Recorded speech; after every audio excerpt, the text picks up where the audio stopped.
Dans cette vidéo, M. Sadou tire la sonnette d'alarme. Il dénonce un manque total d'anticipation du gouvernement, une gestion désordonnée où les projets sont laissés à l'abandon pour être relancés dans l'urgence avec plus de dépenses. Pendant ce temps, le peuple souffre. On parle de manque d'argent, mais des milliards sont détournés. Les priorités sont inversées. Au lieu du bien-être des Camerounais, on finance des événements inutiles. M. Sadou est clair, le peuple est souverain. Il est temps de prendre ses responsabilités et d'exiger des comptes. Like, abonne-toi et active les notifications pour ne pas rater nos prochaines vidéos. La situation, elle est voulue, elle est créée par l'association qui gère le Cameroun et puis par le peuple camerounais, par ses mauvais choix. J'entends parler de nécessité par le représentant de cette association, je sursaute un peu. Il me semble que, vous savez, le RDPC est toujours surpris de tout ce qui lui arrive. La dernière grosse surprise du RDPC, c'est une digression, hein. C'est qu'on s'est retrouvé surpris de devoir de façon urgente arranger les routes de Yaoundé parce qu'on attendrait le sommet de l'OMC, on attendrait la visite du pape, ce qui nous a amené d'ailleurs à des bagarres entre l'édile principal de cette ville et un ministre, un membre du gouvernement. Pourquoi cette situation? Parce qu'on a été surpris de réaliser que les routes à Yaoundé étaient complètement foutues.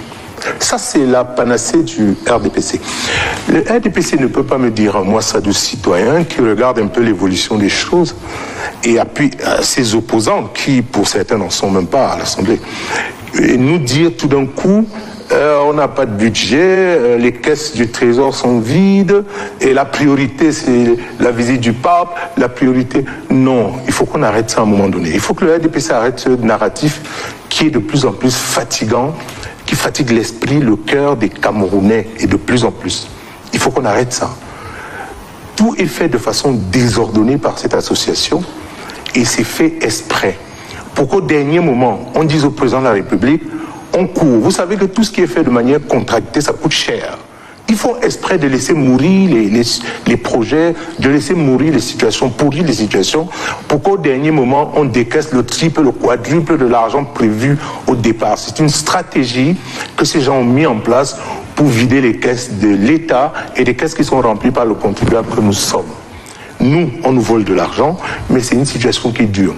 Au niveau de l'Assemblée nationale, le nombre de députés du RDPC qui se possèdent sont là par petite tricherie est fait tel que les opposants ne peuvent pas faire autrement. Malheureusement, si les opposants disent on est contre une loi X ou on est contre le vote de tel ou tel sujet, bien évidemment le nombre, selon les principes entre guillemets de la démocratie que nous remettons d'ailleurs en cause, principalement au Cameroun, on va jouer sur les normes de la démocratie et dire non, il y avait plus de votants du RDPC que de vous autres. Maintenant, c'est le peuple qui est souverain, c'est le peuple qui souffre de ces situations. C'est au peuple de prendre ses responsabilités définitivement. Pourquoi l'Assemblée nationale n'y ait plus un parti qui soit ultra dominant? Il faudrait qu'il y ait un vrai jeu électoral. Et le vrai jeu électoral, le RDPC a tout vissé. Donc, du coup, on se retrouve à l'Assemblée nationale avec des députés, entre guillemets, d'une opposition qui n'en est pas réellement. Parce que même entre députés, ils disent quand il faut qu'on bagarre, il y a certains qui ne sont pas d'accord parce qu'il y a des enveloppes qui circulent. Ça, c'est des hypothèses. Hein, on n'est pas... Mais nous avons des amis dans la députation qui nous disent voilà, le combat que nous menons parfois, il est inutile parce que vous avez des gens qui ne sont pas avec nous. Ils disent qu'ils sont opposants, mais ils ne sont pas opposants. L'association est capable, elle est maîtresse dans cette situation-là, c'est la tricherie. On est obligé de jouer avec, on dit la loi fait, on proroge par-ci, on proroge par-là, on dit situation exceptionnelle. Quelle est la situation exceptionnelle qui fait? Les caisses vides, quelles caisses vides? Quelles caisses vides? De l'État. Si vous allez au tribunal à partir de lundi, j'ai à ma droite quand même un des plus gros avocats de ce pays, vous allez voir qu'en matière de détournement, pendant qu'on dit qu'il n'y a pas d'argent, ces gens continuent à détourner notre argent, et en milliards, s'il vous plaît. Cet argent, il vient d'où? Cet argent qu'on détourne tous les jours, il y a un milliard, il vient d'où? La priorité sur la venue Le Cameroun est un pays laïque. La priorité sur la venue d'une institution religieuse, avec le pape, c'est ça que j'appelle l'institution. Vous avez l'organisation du 14e sommet de l'Organisation mondiale du commerce. Si vous savez que vous n'avez pas de l'argent, n'organisez pas ce type d'événement, sachant que ça va vous coûter 35 milliards.